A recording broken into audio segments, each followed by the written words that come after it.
हमारे बीच पूर्वांचल में पत्रकारिता में अपनी एक अलग पहचान रखने वाले गुरुतुल्य गुरु हैं। 14 सालों तक उनकी चरण श्री में रहकर मैंने खुद पत्रकारिता की है।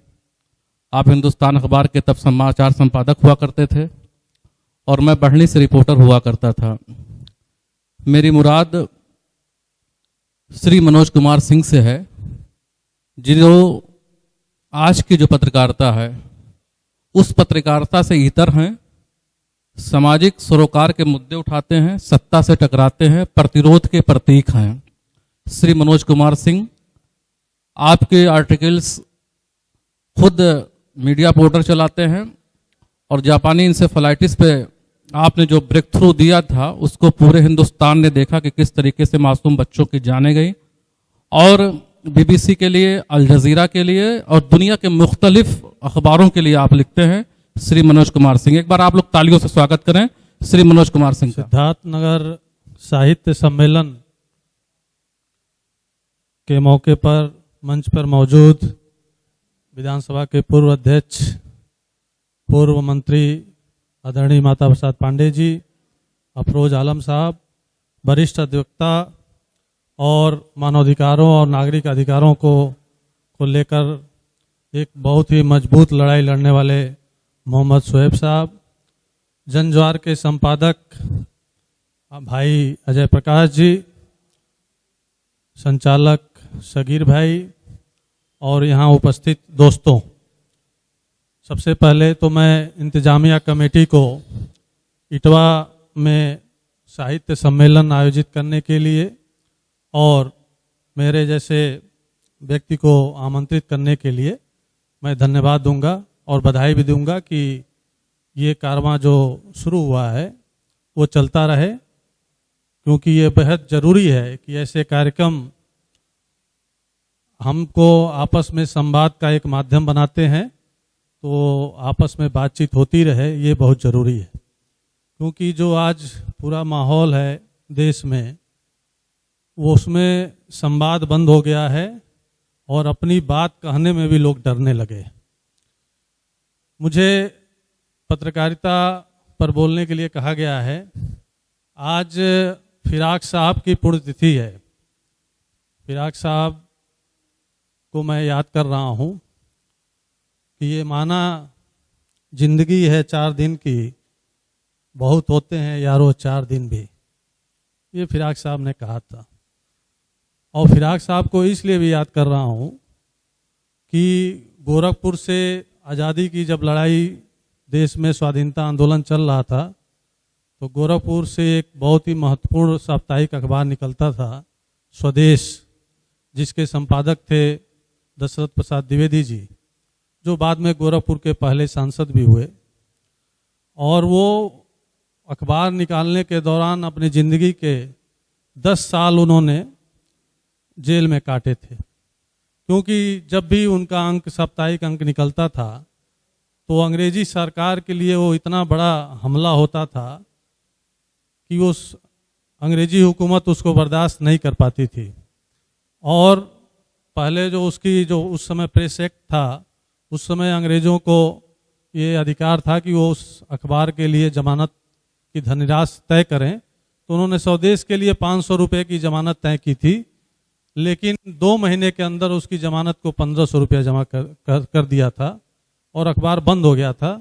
लेकिन गोरखपुर और आसपास बस्ती और इसी सिद्धार्थनगर के लोगों ने, यहाँ तक अखबार आता था, लोगों ने चंदा देकर फिर 1500 रुपया जमा किया और अखबार शुरू हुआ। फिराक, जब दशरथ प्रसाद द्विवेदी जी जेल में बंद थे, तो फिराक साहब ने उसके अंक का संपादन किया था और संपादकी में उन्होंने एक बड़ा सा लेख लिखा था। उसके कुछ लाइनों को मैं पढ़ना चाहूँगा कि उसमें उन्होंने बताया था कि स्वदेश का क्या उद्देश्य है। उन्होंने लिखा था कि देश की गुलामी की जंजीर काटने के लिए प्रजा को तैयार करना, शिथिल आत्माओं को उत्तेजित करना, कर्म जो कामचोरी है उसको दूर कर प्रजा को कर्ममय बनाना, स्वराज और खिलाफत का संदेश घर घर तक पहुंचाना, सभी जातियों में एकता पैदा करना, एशिया में जो गति पैदा हो रही है उसकी ओर देशवासियों को ध्यान आकर्षित करना। फिर उन्होंने लिखा कि अत्याचार या अन्याय चाहे किसी तरफ से हो उस पर प्रकाश डालना, उसका विरोध करना स्वदेश का मुख्य उद्देश्य होगा।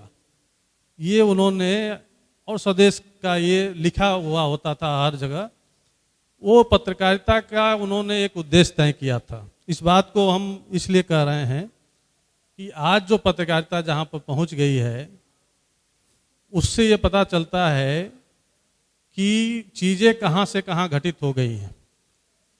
फिराक साहब ने जो 1924-25 में जो ये लिखा था, और अभी कुछ दिन पहले इस देश के एक बड़े पत्रकार रवीश कुमार ने एक लेख लिखा कि हम सभी लोगों को अगर अपनी नागरिकता बचानी है, अपने बच्चों को सांप्रदायिकता से बचाना है, अपने नागरिक अधिकारों की रक्षा करनी है, तो इस देश के सारे टेलीविज़न चैनलों को 2.5 महीने से तक के लिए देखने से बंद कर देना चाहिए। पत्रकारिता का पतन कहाँ तक पहुँचा है उसका ये उदाहरण है। अब जो हिंदी पत्रकारिता अगले 5-6 साल में 200 साल पूरी करने जा रही है, 200 साल की हिंदी पत्रकारिता हो जाएगी, और वहाँ से लेके और अब तक अपनी यात्रा पर हम लोग गौर करें तो उसी समय जब स्वदेश अखबार निकल रहा था तो बालकृष्ण नवीन भी एक अखबार के संपादक हुआ करते थे। उन्होंने दशरथ प्रसाद जी को एक पत्र लिखा था और उसमें कहा था कि आजकल हमारे यहाँ के कुछ पूंजीपतियों को अखबार नवीसी का शौक चर्राया है। ये बात है 25 की। और वो क्यों पत्र उन्होंने क्यों लिखा? उन्होंने लिखा कि जो उस समय कुछ पूंजीपति थे, वो जो दशरथ प्रसाद द्विवेदी, गणेश शंकर विद्यार्थी, बालकृष्ण शर्मा नवीन, ये लोग जो पत्रकारिता कर रहे थे, जो अखबार निकाल रहे थे, उनके जो कंपोजिटर थे उनको भी तोड़ने का काम कर रहे थे। तो उस खतरे से उन्होंने आगाह कराया था और कहा था कि पूंजीपतियों को अखबार नवीसी का शौक चर्राया है। लेकिन आज 2018 में जो 25 और 30 में जो पूंजीपति अखबार नवीसी का शौक उनको चर्रा रहा था, आज उन्होंने पूरी मीडिया पर ही कब्जा कर लिया। पूरे देश में 900 से ज़्यादा चैनल चल रहे हैं, करीब करीब 31,000 न्यूज़पेपर पब्लिश होते हैं, जिनकी करोड़ों की 67 करोड़ के आसपास सर्कुलेशन बताया जाता है। जो डेली अखबार हैं उनका 37 करोड़ सर्कुलेशन बताया जाता है। लेकिन अगर मैं आप सभी लोगों से एक सवाल पूछूं, पूरी दुनिया को छोड़ दीजिए, देश का छोड़ दीजिए, आप इटवा में बैठकर जो अखबार पढ़ते हैं, जो चैनल देखते हैं, उसमें क्या इटवा का अक्स नज़र आता है? जवाब होगा मैं जानता हूं कि नहीं, क्योंकि अखबार और मीडिया के बारे में कहा गया है कि वो जिस जगह से जहां से निकलता है उस देश और समाज का अक्स होता है। और इतनी बड़ी संख्या में अखबार निकल रहे हैं, टीवी चैनल चल रहे हैं, लेकिन वो हमारी जनता का, हमारे समाज का अक्स नहीं बन पा रहे। अगर उनको पढ़ें, देखें तो कुछ भी समझ में नहीं आता कि इटवा सिद्धार्थ नगर में जो कुछ घटित हो रहा है वो हमारे उस अखबार में दिख क्यों नहीं रहा है। इस देश में और इसी इलाके में इतने लोग, जो बच्चे हैं, इंसेफ्लाइटिस से मर रहे हैं। कुशीनगर जिले में पिछले 2-3 महीने के अंदर 10 लोग भूख से मर गए। इतने बेरोजगारी जो है इस देश में चरम पर है। 7,000 नौजवान हर साल आत्महत्या कर रहे हैं, 7,000 किसान हर साल आत्महत्या कर रहे हैं। जो इस देश, जो युवाओं का देश है, 42 करोड़ युवाओं का, वो बेरोजगार भारत में बदल गया है। युवा भारत जो है वो बेरोजगार भारत में बदल गया है। और आज इन सब सवालों को पत्रकारिता में उठाने की कोई जगह नहीं। उसके 2-3 कारण हैं। लोग पूछते हैं कि क्या कारण है, किसका क्या कारण हुआ। तो एक जो 1930 में जो संकट पैदा हुआ था कि उस समय के जो पूंजीपति थे उनको शौक चर्राया था अखबार नवीसी का, उन्होंने पूरी तरह से कब्जा कर लिया। आज केवल 10 से 12 घराने हैं, मीडिया के घराने हैं। उसमें अंबानी को भी ले सकते हैं, मुकेश अंबानी, सुभाष गोयल और कुछ और 2-4 नाम ले लीजिए। सारा के सारे चैनल उन्हीं के हैं। 22 से ज़्यादा चैनल तो मुकेश अंबानी, 22 से ज़्यादा जो मीडिया के कंपनियां हैं उसमें मुकेश अंबानी का सीधे सीधे एकाधिकार है। अब जो मुकेश अंबानी, अडानी या बिरला या ये जैसे लोग जो अखबार निकाल रहे हैं, जो चैनल चला रहे हैं, दूसरी तरफ वो हमारे देश के जो जल जंगल जमीन है उस पर भी कब्जा कर रहे हैं। वही राजनीतिक दलों को चंदा भी दे रहे हैं, वही इस देश में सबसे ज़्यादा भ्रष्टाचार भी कर रहे हैं, वही अखबार भी निकाल रहे हैं, वही चैनल भी निकाल रहे हैं। ऐसी स्थितियों में हम कल्पना भी नहीं कर सकते कि इस देश में जो सच है, जो लड़ाई है, वो बाहर आ सकती है। प्रेमचंद भी अखबार निकाला करते थे, प्रेमचंद का बहुत जिक्र आया, और प्रेमचंद इसी धरती पर बस्ती और गोरखपुर में रहे हैं। यहीं पर उनका हिंदी का सबसे पहला उपन्यास सेवा सदन 1919 में 18 में प्रकाशित हुआ था, उसके 100 साल पूरे हुए हैं। उन्होंने लिखा था कि अगर आप निर्भीकता से अपनी बात, अपने साहस के साथ अगर कोई पत्रकार अपनी बात कर नहीं सकता तो उसके लिए पत्रकारिता बेकार है। पत्रकार जो शासित है, जो शोषित है, उसका वकील होता है।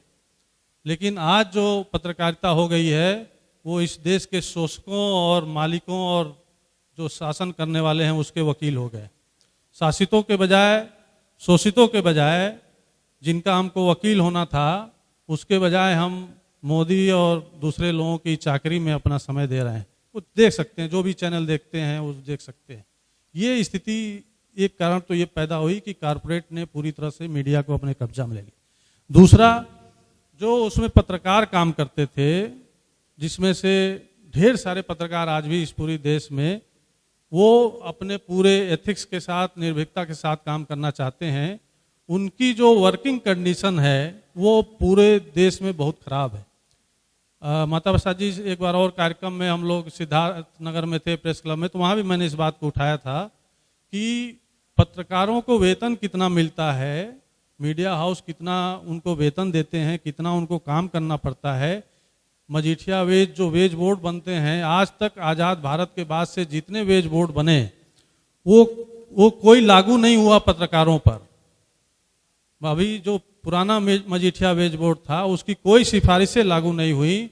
सुप्रीम कोर्ट से भी सारे मीडिया हाउसेज मुकदमा हार गए। इसके बावजूद उन्होंने पत्रकारों को जो वेतन, वाजिब वेतन होता है, वो दिया नहीं, और उसकी लड़ाई आज भी लड़ रहे हैं कुछ लोग। पत्रकारों के साथ समाज को खड़ा होना पड़ेगा। अगर लोग समझते हैं, लोग ये कहते हैं कि हमको सही खबरें नहीं मिल रही हैं, ईमानदार खबरें नहीं मिल रही हैं, जो हमारे जिले और क्षेत्र की जो समस्याएं हैं, जो जनता की समस्याएं हैं, उसको ठीक से अखबार उठा नहीं रहे हैं, तो आपको उन पत्रकारों को भी साथ देना होगा। उन जो छोटे छोटे अखबार हैं, जो पोर्टल हैं, उनका भी साथ देना होगा, जो कम संसाधनों में आपकी आवाज़ को उठा रहे हैं। ऐसा नहीं हो सकता कि आप केवल उनकी बात करके रह जाएं, उनको कोई सहयोग न करें। इसीलिए आप देखिए कि इसी दौर में जब पत्रकारिता पूरी तरह से पूंजीपति और कारपोरेट की गुलाम हो गई है, सरकारों की चापलूसी कर रही है, उसी दौर में बहुत सारे पत्रकारों ने और बहुत सारे छोटे मीडिया हाउस ने, जिसमें जंजवार भी हमारे भाई बैठे हुए हैं, अजय प्रकाश हैं, कारवान है, आपका वायर है, इन सब ने साहसिक पत्रकारिता की एक मिसाल भी पैदा की है। राफेल पर जो चीज़ें लिखी जा रही हैं, जो इस देश के सबसे बड़े पार्टी के अध्यक्ष के बेटे के बारे में जो खबरें ब्रेक की गई और उसके कारण मानहानि का 100 करोड़ रुपए का मुकदमा हुआ, जो एक जज की हत्या हुई उसके बारे में जो पर्दाफाश हुआ, ये सब इसी दौर में एक साहसिक पत्रकारिता भी हो रही। लेकिन मैं इतना ही कहना चाहूँगा, बहुत ज़्यादा बात करने का वक्त नहीं है, कि उस साहसिक पत्रकारिता के साथ, जिसको प्रेमचंद ने कहा था कि अगर पत्रकारिता साहसिक नहीं होगी तो उसका कोई मायने नहीं रह जाएगा, उस साहसिक पत्रकारिता के साथ लोगों को खड़ा होना होगा। लोगों को पत्रकारों के साथ खड़ा होना। अगर आज के तारीख में रवीश कुमार एक निर्भीकता और साहस के साथ पत्रकारिता कर रहे हैं तो उनके साथ भी खड़ा होना होगा, नहीं तो ये सत्ता जो है वो दबा देगी। और जैसा प्रेमचंद ने कहा कि हम लोगों को जो शोषित लोग हैं उनकी ही आवाज़ बनना, वही पत्रकारिता का काम है, जो आज सिरे से गायब हो रही है, जिसका एक बहुत बड़ा अभाव खड़ा हो गया है। अब मुझे लगता है कि अगर जनता, जो लोग चिंतित हैं पत्रकारिता के बारे में, आज कहीं भी जाइए तो राजनीति के बाद सबसे ज़्यादा जो आलोचना और गालियां हैं वो मीडिया को मिल रही हैं, और सही भी है। जो मीडिया से, क्योंकि मीडिया से लोग उम्मीद करते हैं, मीडिया की पहुंच इतनी व्यापक हुई है, उसका प्रभाव बड़ा है, तो अगर मीडिया अपना काम ठीक से नहीं करेगा तो उसको गालियां मिलनी चाहिए। लेकिन इस पर भी लोगों को विचार करना चाहिए कि ये कारण क्यों हुआ है, ये पतन क्यों हुआ है, और इस पतन के दौर में भी जो लोग साहस के साथ खड़े हैं उनके साथ खड़ा होना पड़ेगा, उनका सहयोग करना पड़ेगा, तब जाके, जैसा कि स्वदेश अखबार के साथ हुआ, जब अंग्रेजी सरकार ने 500 से 1500 रुपया उसका जमानत राशि कर दी, तो गोरखपुर और बस्ती और सिद्धार्थनगर के लोगों ने 2 महीने के अंदर 1500 रुपया उस जमाने में जमा कर दिया था, और अखबार फिर से निकलने लगा था। इसके बाद भी जब भी जेल में बंद किया तो दूसरे लोग अखबार निकालने के लिए आके खड़े हो गए, और अंग्रेजी सरकार उसको बंद नहीं करा पाई। वो बंद होता था फिर निकलता था, इसलिए कि तब आप समझिए कि आज से करीब 100 साल पहले लोगों ने इस तरह का साथ दिया था, और इसी हमारे इलाके का वो उदाहरण है। तो हमको लगता है कि जनज्वार, कपिलवस्तुपोस्ट.com या गोरखपुर न्यूज लाइन या इस इलाके में जो लोग इस तरह की पत्रकारिता कर रहे हैं, देश में कर रहे हैं, उनके साथ आप सभी लोग खड़े हों, मजबूती से खड़े हों। बहुत बहुत धन्यवाद।